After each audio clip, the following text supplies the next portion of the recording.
আসসালামু আলাইকুম দর্শক, নতুন বছরের শুভেচ্ছা।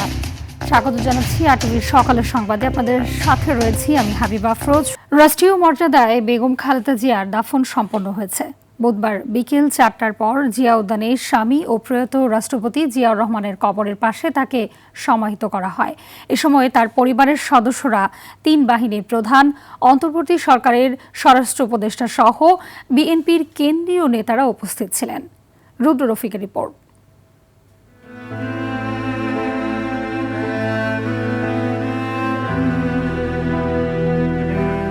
পৌষের শেষ বিকেলের আলো তখন ধীরে ধীরে পশ্চিমে অস্তগামী। ঠিক সে সময় 3 বারের প্রধানমন্ত্রী বেগম খালেদা জিয়ার মরদেহ কাঁধে নিয়ে জিয়া উদ্যানের আঙিনায় সশস্ত্র বাহিনীর সদস্যরা।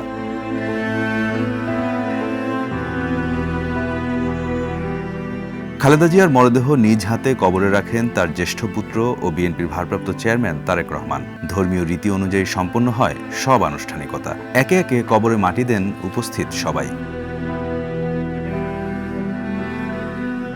ধর্মীয় রীতি মেনেই শেষ বিদায় জানান জুবাইদা রহমান, জাইমা রহমান, আরাফাত রহমানের স্ত্রী শারমিলা রহমান সহ পরিবারের অন্য নারী সদস্যরা। দাফনের পর গার্ড অব অনার দেওয়া হয় বেগম জিয়াকে।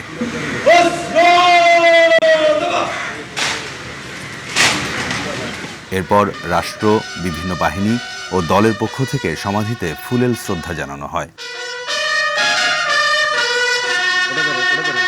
পরে দোয়া ও মোনাজাতে বেগম জিয়ার বিদেহী আত্মার মাগফিরাত কামনা করেন সবাই।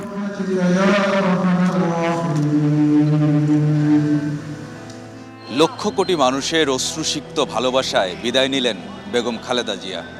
তার এই অন্তিম যাত্রার মধ্য দিয়ে ইতিহাসের পাতায় যুক্ত হল বেগম জিয়া অধ্যায়। নেতাকর্মীরা বলছেন তার এই শূন্যতা যদিও পূরণ হওয়ার নয়, কিন্তু তার পুত্র তারেক রহমানই এগিয়ে নেবেন গণতন্ত্র পুনঃপ্রতিষ্ঠার পথ চলা। রুদ্র রফিক, আরটিভি, ঢাকা। 3 বারের সাবেক প্রধানমন্ত্রী বেগম খালেদা জিয়ার সমাধিস্থলে শ্রদ্ধা জানাতে, এক নজর দেখতে এখনও নানা প্রান্ত থেকে আসছেন মানুষ। এ বিষয়ে জানাতে রাজধানীর জিয়া উদ্যানে রয়েছেন সহকর্মী সাকিবুর রহমান। আমরা সরাসরি চলে যাচ্ছি তার কাছে। সাকিব, জানাবেন যে বেগম জিয়ার সমাধিস্থলে আসা মানুষরা কি বলছেন এবং জনসাধারণের প্রবেশে কোনো বিধিনিষেধ রয়েছে কিনা এখনো?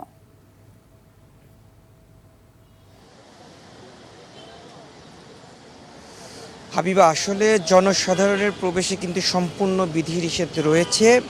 বিজয় সরণির যে মোড়টি রয়েছে সেই প্রান্ত এবং ওই প্রান্তের যে রাস্তা সেটি বন্ধ রাখা হয়েছে। ভিতরে আসলে কাউকেই প্রবেশ করতে দেয়া হচ্ছে না। তবে আমরা দেখেছি উৎসুক মানুষের ভিড় রয়েছে। এখন পর্যন্ত তেমন কোনো নেতাকর্মীদের চোখে পড়েনি, কারণ যেহেতু দলের পক্ষ থেকেই নির্দেশনা দেয়া আছে যে এখনই আসলে খালেদা জিয়ার সমাধিস্থল কবর জিয়ারত করা যাবে না, যার ফলে দলের পক্ষ থেকে তেমন কোনো মানুষকে আমরা এখনও দেখিনি। তবে উৎসুক মানুষ এসেছেন, অনেকেই দেখতে এসেছেন। আসলে যেহেতু গতকালকেই খালেদা জিয়াকে এখানে কবর দেওয়া হয়েছে এবং সেই কারণে অনেক মানুষ এখানে উপস্থিত হচ্ছেন, যদি একটু তারা সেই জায়গাটিতে যেতে পারেন, দেখতে পারেন। যেহেতু শহীদ প্রেসিডেন্ট জিয়াউর রহমানের সমাধিস্থলে সাধারণ মানুষ যেতে পারতেন, দেখতে পারতেন, সেই উৎসাহের জায়গা থেকে অনেকে এসেছেন যে হয়তোবা তারা এসে বেগম জিয়ার কবরটিও তারা দেখে যেতে পারবেন। তবে এখন যেহেতু বিধি নিষেধ রয়েছে, ভিতরেও কিন্তু আইনশৃঙ্খলা বাহিনীর সদস্যরা রয়েছে, তারাও সেখানে অবস্থান নিয়েছেন এবং যেহেতু কয়েকদিনের এই বিধিনিষেধ থাকবে এবং বিধিনিষেধ যখন আসলে উঠে যাবে তখন সর্বসাধারণের জন্য এটি উন্মুক্ত করে দেওয়া হবে। তখন আসলে সবাই সেখানে গিয়ে তারা দোয়া করতে পারবে, শ্রদ্ধা জানাতে চাইলে শ্রদ্ধা জানাতে পারবে। তো আসলে এখন পর্যন্ত বলা চলে যে বিধিনিষেধের মধ্যে আছে। এর পরবর্তীতে যদি আজকে সম্ভাবনা নেই এই বিধিনিষেধ খুলে দেওয়ার, কয়েকদিন পরে হয়তো বা খুলে দেবে, সেটিও আমরা দর্শকদেরকে জানিয়ে দিতে পারবো। তো এই ছিল আমার কাছে সর্বশেষ। হাবিবা। জি, ধন্যবাদ আপনাকে। অনন্ত লোকের অনন্ত যাত্রায় সাবেক প্রধানমন্ত্রী বেগম খালেদা জিয়া অতীতের সকল রেকর্ড ছাপিয়ে তাকে শেষ বিদায় জানাতে জাতীয় সংসদের দক্ষিণ মানিক মিয়া এভিনিউতে জনসমুদ্রের সৃষ্টি হয় জানা যায়। রাজনীতির ধ্রুবতারার এমন প্রয়াণে শোকে স্তব্ধ পুরো জাতি। মায়ের আচরণে কষ্ট পেয়ে থাকলে ক্ষমা করে দেওয়ার আকুতি ছিল তারেক রহমানের কণ্ঠে। মাইদুর রহমান রুবেলের আরও একটি রিপোর্টে থাকছে এর বিস্তারিত। যেই সংসদে মানুষের অধিকার আদায়ের লড়াই করে গেছেন খালেদা জিয়া, সেই সংসদে শেষবারের মতো আসে তার নিথর দেহ। দুপুরে জানাজার কথা থাকলেও সকাল থেকেই মানিক মিয়া অ্যাভিনিউতে আসতে থাকেন বিভিন্ন শ্রেণী পেশার মানুষ। বেলা বাড়তে দৃষ্টির সীমানা ছাড়িয়ে যায় জানাজার জনসমুদ্র। প্রিয় নেত্রীকে বিদায় জানাতে আসা মানুষের চাপা কান্নায় স্তব্ধ পুরো এলাকা। ৩টার কিছু আগে খালেদা জিয়াকে বহনকারী লাল সবুজের গাড়ি আসে জানাজা স্থলে। জাতীয় পতাকায় মোড়া নিথর দেহ ছড়ায় আতর আর লুবানের গ্রান। আধিপত্যবাদের বিরুদ্ধে আমৃত্যু লড়াই করা খালেদা জিয়ার প্রতি মানুষের যে ভালোবাসা তা দেখা গেল শেষ বিদায়ে। মানিক মিয়া অ্যাভিনিউর ২ সড়ক, সংসদের দক্ষিণ প্লাজার বিস্তীর্ণ ৩ মাঠ ছাড়িয়ে জানাজার বিস্তৃতি ছড়ায় পশ্চিমে মিরপুর রোড আর পূর্বে কাউরান বাজার টু বিজয় সরণি এলাকা। মহাকালের মহাপ্রস্থানে স্মৃতিচারণ করতে গিয়ে বিএনপির স্থায়ী কমিটির সদস্য নজরুল ইসলাম খান বলেন, খালেদা জিয়ার আপসের নেতৃত্ব কাল হয়ে দাঁড়ায় তার জন্য। দেশের স্বার্থে অনমনীয়তা তার রাজনৈতিক প্রতিপক্ষ রাজনৈতিকভাবে মোকাবেলা করতে ব্যর্থ হয়ে তাকে ব্যক্তি শত্রু হিসাবে গণ্য করা শুরু করে। স্বৈরাচারী শেখ হাসিনা, স্বৈরাচারী হোসেন মোহাম্মদ এরশাদ, এমনকি তথাকথিত ১/১১ সরকারের সময়ও দেশনেত্রীকে কারারুদ্ধ করা হয়।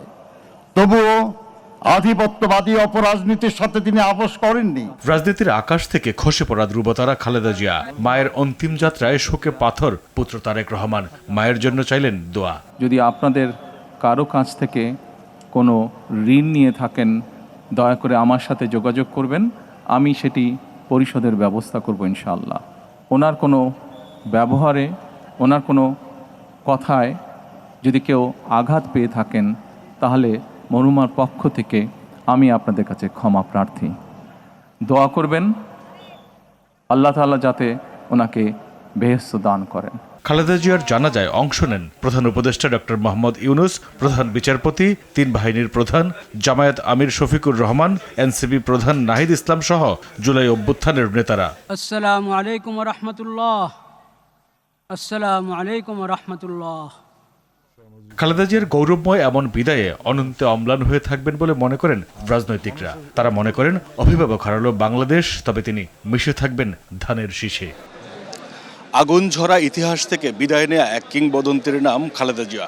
রাজনীতির মহাকাশ থেকে যে ধ্রুবতারা খসে পড়ল, তার রাজনীতিতে যে শূন্যতা তৈরি করলো, তা পূরণ হওয়ার নয় বলে মনে করছে বিএনপি। আগামী দিনের রাজনীতিতে মায়ের মতো আপসী নেতৃত্ব তৈরি করাই হবে এখন তারেক রহমানের জন্য বড় চ্যালেঞ্জ। মাইদুর রহমান রুবেল, আরটিভি, মানিক মিয়া অ্যাভিনিউ, ঢাকা। বেগম খালেদা জিয়ার অন্তিম যাত্রায় অবিরত দায়িত্ব পালন করায় সবার প্রতি কৃতজ্ঞতা প্রকাশ করেছেন তারেক রহমান। সামাজিক যোগাযোগ মাধ্যমে এক পোস্টে তিনি সরকারের সব মন্ত্রণালয়ের উপদেষ্টা ও কর্মকর্তা কর্মচারী, নিরাপত্তা সংশ্লিষ্ট বিভিন্ন বাহিনীর কর্মকর্তা কর্মচারী থেকে শুরু করে দায়িত্ব পালন করা গণমাধ্যম কর্মীদের প্রতি আন্তরিক শ্রদ্ধা ও ধন্যবাদ জানান। তিনি লেখেন, এটি এমন এক ঐতিহাসিক বিদায় যা দেশের মানুষের জন্য যথাযথ শ্রদ্ধা ও মর্যাদার সঙ্গে সম্পন্ন হয়েছে, আর সেটি সম্ভব হয়েছে যাদের যত্ন, দায়িত্ববোধ ও পেশাদারিত্বের কারণে। এভারকেয়ার থেকে জিয়া উদ্যান, লাখো হৃদয়ে ভালোবাসায় সিক্ত ছিলেন বিএনপির চেয়ারপারসন বেগম খালেদা জিয়ার শেষ যাত্রা। সর্বোচ্চ রাষ্ট্রীয় সম্মান পেয়ে স্বামী জিয়াউর রহমানের পাশেই চিরনিদ্রায় শায়িত হন তিনি। দাফন শেষে প্রিয় নেত্রীর কবরে ফুলেল শ্রদ্ধা জানাতে রাত পর্যন্ত অপেক্ষা করেন দেশের বিভিন্ন প্রান্ত থেকে ছুটে আসা সাধারণ জনতা। আর জানাচ্ছেন শামীম চৌধুরী। দেশের বাইরে আমার কোনো ঠিকানা নেই, এটাই হলো আমার ঠিকানা। এই দেশ, এই দেশের মাটি, মানুষই আমার সব কিছু, কাজে আমি দেশের বাইরে যাব না। মৃত্যু নিশ্চিত জেনেও গিরিখাতের কিনারায় দাঁড়িয়ে পাহাড়ের মতো বুক চিতিয়ে দৃঢ়তার সঙ্গে এভাবে পৃথিবীর কজনই বা বলতে পেরেছেন স্বদেশ প্রেমের কথা। বুকের ধন সন্তানদের বিপদের কথা জেনেও লড়াই করেছেন দেশের মানুষের অধিকার আদায়ের জন্য। খালেদা খানম পুতুল থেকে দেশনেত্রী কিংবা আপসীন নেত্রী বেগম খালেদা জিয়া হয়ে ওঠার পথটা ততটা মসৃণ ছিল না। শত প্রতিবন্ধকতা আর কণ্টকময় পথ পাড়ি দিতে হয়েছে জীবনের প্রতিটি বাঁকে। চাইলেই পারতেন সর্বোচ্চ সুখ নিয়ে জীবন কাটাতে, অন্যায় মেনে নিয়ে চাইলেন না সে জীবন, বেছে নিলেন এমন পথ যে পথ মিশেছে দেশের সাধারণ মানুষের সঙ্গে। অবিচার আর জুলুমের শেকল বেড়ি আটকাতে পারেনি বেগম খালেদা জিয়াকে, নিজেকে আটকাননি গোলামির জিঞ্জিরে, নিজে গৃহবন্দী থেকেও লড়েছেন দেশের মানুষ আর গণতন্ত্র মুক্তির জন্য। বেগম খালেদা জিয়া আপন করে নিয়েছিলেন দেশ ও দেশের মানুষকে। পাহাড় থেকে সমতল, দেশের এ প্রান্ত থেকে ও প্রান্ত, সব জায়গা থেকে মানুষও ছুটে এসেছেন তার অন্তিম শয়নে। ওনার একটা বক্তব্য থেকেই হচ্ছে গিয়ে আমার ইন্সপায়ার হওয়া, আমার দেশের বাইরে কোনো যাওয়ার জায়গা নেই। ভালোবাসার টানে বাংলাদেশের শেষ সীমানা সেন্ট মার্টিন দ্বীপ থেকে নেত্রীকে দেখতে আসলাম। দোয়া করি, প্রার্থনা করি আল্লাহ পাক রব্বুল আলামিন তাকে যেন জান্নাতুল ফেরদাউস নসিব দান করেন। এভার কেয়ার থেকে জিয়া উদ্যান মানুষের ঢল ছিল বেগম খালেদা জিয়ার জন্য। সর্বোচ্চ রাষ্ট্রীয় সম্মান পেয়ে স্বামী জিয়াউর রহমানের পাশেই চিরনিদ্রায় শায়িত হন তিনি। ফিরবেন না আর আপোষহীনতার প্রতীক বেগম খালেদা জিয়া, বলবেন না আর প্রিয় দেশবাসী। তবে খালেদা জিয়া নামের মহাকাব্য ধারিত হবে প্রজন্ম থেকে প্রজন্ম। গণতন্ত্রের যে ঝান্ডা তিনি রেখে গেছেন সেটি সামনের দিকে এগিয়ে নিয়ে যাবে তার সন্তান তারেক রহমান, এমন আশায় পুরো দেশ। শামীম চৌধুরী, RTV, ঢাকা। শোকের মধ্য দিয়ে শুরু হলো ইংরেজি নতুন বছর। সমৃদ্ধির স্বপ্নে পুরনো সব অপ্রাপ্তিকে পেছনে ফেলে বিশ্ব স্বাগত জানালো 2026কে। ইংরেজি নতুন বছরকে ঘিরে আগামী দিনের মঙ্গল প্রত্যাশা সমাজের নানা শ্রেণী পেশার মানুষের চাওয়া অতীতের সব জীর্ণতা পেছনে ফেলে নতুন দিনগুলো হবে স্বপ্ন পূরণের। দেশের রাজনীতি, অর্থনীতি ও সামাজিক নিরাপত্তা নিয়েও রয়েছে বড় প্রত্যাশা। হানাহানি আর অনিশ্চয়তা ভুলে প্রতিষ্ঠা পাবে সাম্যের বাংলাদেশ। তবে এবছর বিএনপি চেয়ারপারসন বেগম খালেদা জিয়ার মৃত্যুতে 3 দিনের রাষ্ট্রীয় শোক চলায় এবার সব ধরনের আনুষ্ঠানিকতা প্রত্যাহার করা হয়েছে।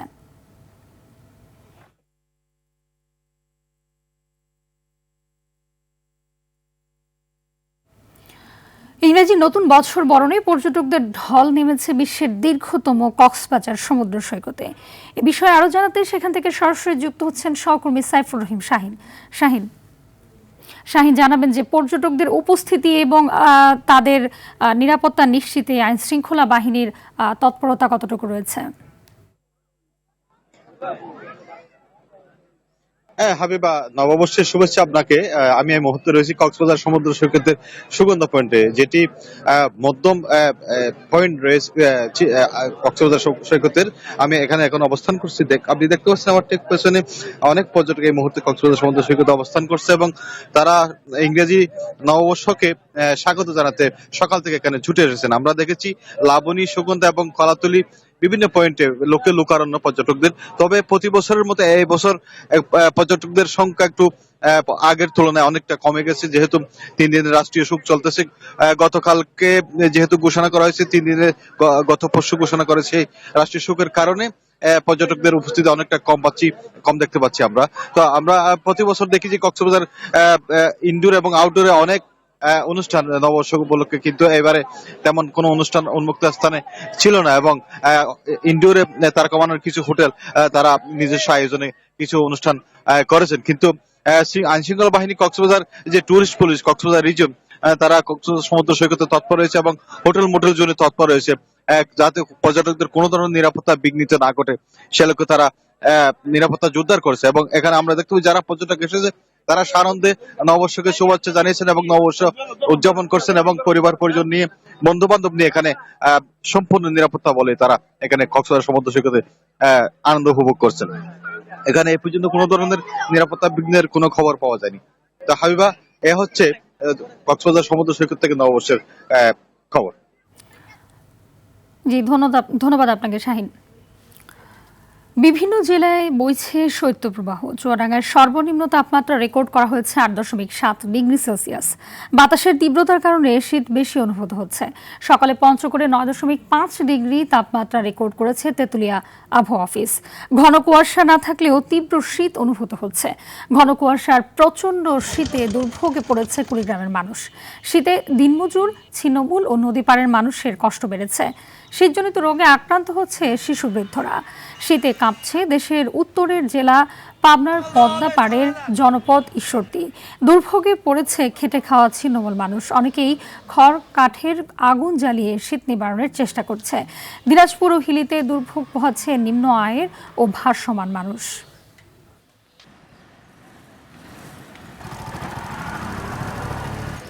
নোয়াখালীর হাতিয়ার তমরুদ্দি ইউনিয়নের পশ্চিম পাশে 10 একর জায়গায় তৈরি করা হয় তরুবিথি ও ছায়াবিথি নামে দুটি গুচ্ছগ্রাম। প্রতিটি গুচ্ছগ্রামে 50 করে 100 পরিবারকে থাকার জন্য তৈরি করা হয় ঘর। কিন্তু 6 বছর যেতে না যেতেই এসব ঘর বসবাসের উপযোগিতা হারাচ্ছে। বাসিন্দাদের অভিযোগ, ঘরগুলো সংস্কারের কোনো পদক্ষেপ নেয়নি কর্তৃপক্ষ। হাতিয়া থেকে ইসমাইল হোসেন কিরণের তথ্যচিত্রে বিস্তারিত জানাচ্ছেন লিওন আজাদ। বেড়া ছাউনি কিছুই নেই, শূন্য ভিটার উপর খসে পড়া পিলারে দাঁড়িয়ে আছে ঘরগুলোর আকৃতি। এই চিত্র নোয়াখালী হাতিয়ার চর আতৌড়ে ভূমিহীনদের জন্য তৈরি করা গুচ্ছগ্রামের। দূর থেকে দেখতে মনে হয় ঘরের কঙ্কাল দাঁড়িয়ে আছে। একাধিকবার ঘূর্ণিঝড়ে এসব ঘর বিধ্বস্ত হলেও করা হয়নি রক্ষণাবেক্ষণ। এতে অনেকে এই বাসস্থান ছেড়ে চলে যেতে বাধ্য হয়েছে। নদী ভাঙনে ভিটে মাটি হারিয়ে মানবেতর জীবনযাপন করছেন হাতিয়ার গুচ্ছগ্রামের বাসিন্দারা। প্রতিনিয়ত প্রাকৃতিক দুর্যোগে ক্ষতিগ্রস্ত হলেও কোনো সহায়তা পান না তারা। বিভিন্ন লোকের বাঙ্গি চুরি ব্যাগ দলে গেছে, মনে অল্প কয়টা ঘর আছে, কেউ আসাও না করে দিন মালামতো করে না। এরা খুব কষ্টতে আছে। তারপরে ঘরে তো মানুষ থাকবে দূরের কথা, গরু ছাগল থাকার মতো কোনো পরিবেশ নেই। আর ওই ঘরটা আমার বাঙ্গাচুরা, এই বাঙ্গাচুরা ঘরের ভিতরে কোনো মতো জীবন কাটাই। টিন চলে যার একদিকে, দরজা চলে যায় একদিকে, জানালা চলে যার আরেকদিকে, বাতাসের স্পিডা চলে যার, পানির বাইলেও চলে যার। ভাঙন কবলিতদের সহায়তার আশ্বাস এই কর্মকর্তার। আশ্রয়নের যে ঘরগুলো হয়েছিল সেগুলোর জন্য সরকার চিন্তা করেছিল মেরামত বাবদ আবারও বরাদ্দ দিবেন। তো সেই ধরনের বরাদ্দ প্রাপ্তি সাপেক্ষে আমরা ব্যবস্থা গ্রহণ করব। বারবার আশ্বাস মিললেও নেই কার্যকর উদ্যোগ। সংস্কার আর নজরদারির অভাবে ভেঙে পড়েছে গুচ্ছগ্রামের শেষ আশ্রয়। কবে মিলবে টেকসই সমাধান, সেই অপেক্ষায় ক্ষতিগ্রস্ত পরিবারগুলো। Leone Azad, RTV। বাংলাদেশ থেকে কর্মী নিয়োগে আগ্রহ প্রকাশ করেছে থাইল্যান্ড। এই লক্ষ্যে দুই দেশের মধ্যে একটি দ্বিপাক্ষিক সমঝোতা স্মারক স্বাক্ষরিত হয়েছে। এতে ভবিষ্যতে বাংলাদেশ থেকে কর্মী নিয়োগ শুরু করা সম্ভব হবে বলে জানিয়েছেন থাইল্যান্ডের শ্রমমন্ত্রী ত্রিনুজ থিয়েনথং। আর বাংলাদেশ নিরাপদ, সুশৃঙ্খল ও নিয়মিত পদ্ধতিতে থাইল্যান্ডে কর্মী পাঠাতে প্রস্তুত বলে জানান রাষ্ট্রদূত ফয়েজ মুর্শিদ কাজী। বিশেষজ্ঞরা বলছেন, এর ফলে দেশের অর্থনীতিতে রেমিটেন্স আসার পাশাপাশি কর্মসংস্থান বাড়বে। এছাড়া শ্রমিকরা উন্নত বেতন, জীবনযাত্রার মান উন্নয়ন, নতুন দক্ষতা অর্জনেরও সুযোগ তৈরি হবে।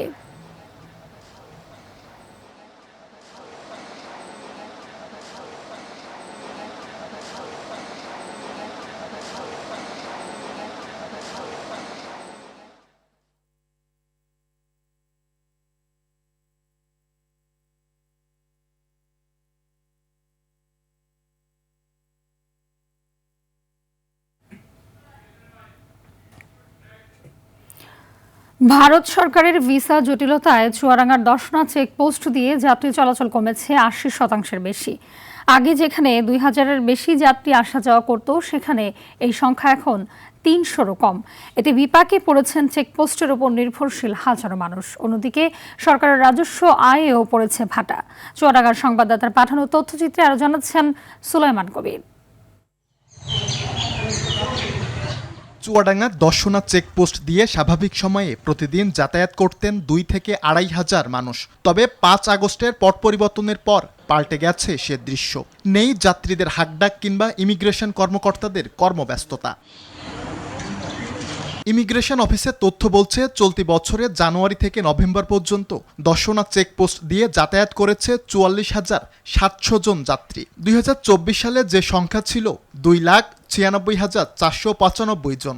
যাত্রী চলাচলের এমন ধসে ইমিগ্রেশন সংশ্লিষ্ট ব্যবসায়ীরা পড়েছেন বিপাকে। পেশা বদলালেও অর্থাভাবে মানবেতর দিন কাটছে অনেকের। আগে লোকজন ভালো আসতে হতো, এখন তার হচ্ছে না। 5 তারিখের আগে স্বাভাবিক লোক ছিল, তাতে একটু ব্যবসা ভালো হয়তো, চলাচল ছিল। এখন বর্তমান 5 তারিখের পর থেকে ট্যুরিস্ট বন্ধ, সেই হিসেবে আমাদের ব্যবসাও একেবারে নরমাল। শুল্ক বিভাগের তথ্য অনুযায়ী 2024 সালে এ চেকপোস্ট দিয়ে সরকার রাজস্ব আয় করে 14,12,72,000 টাকা। চলতি বছরের সেপ্টেম্বর পর্যন্ত যার পরিমাণ মাত্র 3,62,29,500 টাকা। বর্তমানে এ চেকপোস্ট দিয়ে যাতায়াত করা যাত্রীদের 90% ক্যান্সার আক্রান্ত রোগী, বাকিরা স্টুডেন্ট ভিসার যাত্রী। 4 মাস পর দেখে এই ভিসার সমস্যা নাকি, ভিসা পাইছিলাম না, পাইছি আবার দেখে। আমার বাড়ি দত্তকুলিয়ার পাশে, নদিয়া ডিস্ট্রিক্টে দত্তকুলিয়ার পাশে কানিওয়ানি গ্রামের নাম। আমি ঘুরতে এসেছি। দ্রুত দ্বিপাক্ষিক আলোচনার মাধ্যমে ঢাকা দিল্লি সম্পর্ক স্বাভাবিক করে ভিসা জটিলতা দূর করার দাবি ভুক্তভোগী ব্যবসায়ীদের। সুলাইমান কবির, RTV। শীতের তীব্রতা বাড়ায় শীত বস্ত্রের বেচাকেনায় জমে উঠেছে ঢাকার শিল্পাঞ্চল আশুলিয়ার ফুটপাতের দোকানপাটগুলো। অভিজাত দোকানে দাম বেশি থাকায় অনেকেই ঝুঁকছেন ফুটপাতের অস্থায়ী কাপড়ের বাজারে। চাহিদা বেশি থাকায় ইচ্ছে মতন বাড়তি দাম হাঁকাচ্ছেন পোশাক ব্যবসায়ীরা। ঢাকার আশুলিয়া থেকে ওমর ফারুকের পাঠানো তথ্যচিত্রে বিস্তারিত জানাচ্ছেন আব্দুল হামিদ। হাড় কাঁপানো শীতে কাঁপছে ঢাকার শিল্পাঞ্চল আশুলিয়ার শ্রমজীবী মানুষরা। তীব্র শৈত্যপ্রবাহ উপেক্ষা করে শিল্প কারখানায় উৎপাদন সচল রেখেছে তারা। শীতের প্রকোপ বাড়ার সঙ্গে সঙ্গে আশুলিয়া সহ আশপাশের এলাকায় জমে উঠেছে শীতবস্ত্রের বেচাকেনা। স্থানীয় শপিং মল ও অভিজাত দোকানগুলোতে গরম কাপড়ের বাড়তি দাম থাকায় ফুটপাতের মার্কেটগুলোতে ভিড় করছে নিম্ন আয়ের মানুষ। খুব শীত পড়ার জন্য আমরা শীতের কেনাকাটা করার জন্য এখানে আসছি। ভালোই, মোটামুটি সবকিছুই ভালোই পাওয়া যায়। সাশ্রয় আছে, মোটামুটি সাশ্রয়ের ভিতরে এখানে কেনাকাটা করা যায়। এখানে খুব কম দামে কম মূল্যে জিনিসপত্র পাওয়া যায়। আমার জন্য এবং আমার পরিবারের জন্য, সবার জন্যই কিনতে আসছি। এই জায়গায় কম দামে পাওয়া যায়, এই জন্যই আমরা আসছি। চাহিদা বাড়ায় এসব বাজারে অতিরিক্ত দামে জ্যাকেট, সোয়েটার, চাদর সহ হরেক রকমের শীতবস্ত্র বিক্রি করছে ব্যবসায়ীরা। বেচা বিক্রি ভালো হয় খুশি তারা। শীতের আমেজ আশায় বেচা কিনা ব্যবসায়ীরা যেরকম খুশি, আমাদের যারা ক্রেতা তারাও খুশি। কতদিন শীত ছিল না, এখন মোটামুটি শীত পড়াতে মোটামুটি বেচা কেনা ভালো হচ্ছে। হঠাৎ করে শীত পড়ার কারণে তুলনামূলক আগের থেকে খুবই বেচা কিনা বেশি। আশা করা যায় সামনে যদি আরো শীত বেশি হয় তাহলে বেচা কিনাও বেশি হবে। বাজারগুলোর অধিকাংশ ক্রেতাই স্থানীয় কলকারখানার শ্রমিক। শীতে স্বল্প আয়ের এসব মানুষদের ভরসাস্থল হয়ে ওঠে বাজারগুলো। তবে দাম বাড়ানোয় অনেকেই কিনতে পারছে না গরম কাপড়। ন্যায্য মূল্য নিশ্চিতে বাজারের প্রশাসনের নজরদারি বাড়ানোর দাবি ক্রেতাদের। আব্দুল হামিদ, RTV। শীতকালীন সবজি শিম আবাদ করে বড় ধরনের ক্ষতির মুখে পড়েছেন বরগুনার 3 শতাধিক কৃষক। গাছে ফুল আসার পরপরই আক্রমণ করছে ভাইরাস। এতে অন্তত 7 কোটি টাকার লোকসানের আশঙ্কায় চাষিরা। তাদের অভিযোগ, এমন দুঃসময়েও কোনো পদক্ষেপ নিচ্ছে না কৃষি বিভাগ। বরগুনার পাথরঘাটা থেকে তাওহিদুল ইসলাম শুভর পাঠানো তথ্যচিত্রে বিস্তারিত জানাচ্ছেন আবরার মাহি। 1.5 লাখ টাকা খরচ করে 90% জমিতে সিমের আবাদ করেছিলেন বরগুনার তালতলী উপজেলার কৃষক সেলিম ফকির। কিন্তু গাছে ফুল ধরার পরপরই ভাইরাসের আক্রমণে এখন দিশেহারা তিনি। শুধু তিনি নন, এমন অবস্থা তালতলী উপজেলার অন্তত 2.5 শতাধিক কৃষকের। তাদের অভিযোগ, সিম চাষে বিপর্যয় নেমে এলেও সহযোগিতা পাচ্ছে না কৃষি বিভাগের। এতে চলতি বছর অন্তত 7 কোটি টাকার ক্ষতির আশঙ্কায় কৃষকরা। গাছগুলো সব হলুদ হয়ে গেছে, উৎসি হলুদ হয়ে গেছেন। পাটির কোনো উৎসি ধরেই নেই, এখনো ব্যস্তই বেড়ে না। ওষুধ যখন কাজ করে, আগে ওষুধ দিতাম পোক মরতে, ওষুধ দিলে পোক আরো হাড়ে, মরা তো দূরের কথা। 5 মণ তুললে 2 মণ দেওয়া যায়, 3 মণ ফেলাই দিতে। কর্মকর্তা আছে, তারা এই যে সমস্যাটা আমরা কার কাছে যে বলবো সেই ধরনের লোকই নেই, তারা আসতে আসে না মাঠে। তবে অভিযোগ অস্বীকার করে উল্টো দাবি কৃষি বিভাগের। সিমের পাতাটা হলুদ হয়ে যাচ্ছে। তো এই খবরটা জানার পর থেকে আমি মাঠের উপসহকারী কৃষি অফিসারদের এবং উপজেলা কৃষি অফিসারকে মাঠে পাঠিয়েছি। তারা প্রাথমিকভাবে যেটা শনাক্ত করেছেন, যেটা সম্ভবত ভাইরাসের কারণে হয়েছে। বিভিন্ন প্রকল্প আকার প্রদর্শনী আছে, প্রদর্শনী কয়েকজন কৃষককে দেওয়া যায়, সবাইকে দেওয়ার সুযোগ নেই। ওই যাকে যাকে আমরা প্রদর্শনী দিই ওইখানে বিশ্বাস দিই। বরিশাল বিভাগে সবচেয়ে বেশি সবজি চাষ হয় তালতলী সওদাগর পাড়ায়। 1.5 দশকের বেশি সময় ধরে সমবায় পদ্ধতির মাধ্যমে সবজি চাষ করে আসছে কৃষকরা। আবরার মাহি, RTV। সকালের সংবাদ এ পর্যন্তই। মধ্যাহ্নের সংবাদ 12টায় দেখার আমন্ত্রণ রইল। ধন্যবাদ সবাইকে।